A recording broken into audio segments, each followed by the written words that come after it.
وفي الآخرة عذاب شديد ومغفرة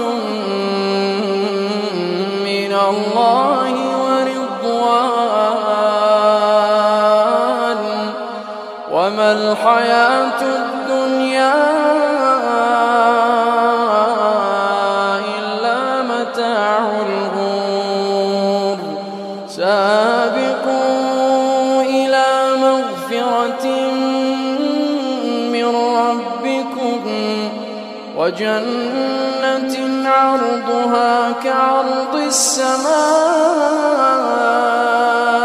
والأرض أعدت للذين آمنوا بالله ورسله ذلك فضل الله يؤتيه من يشاء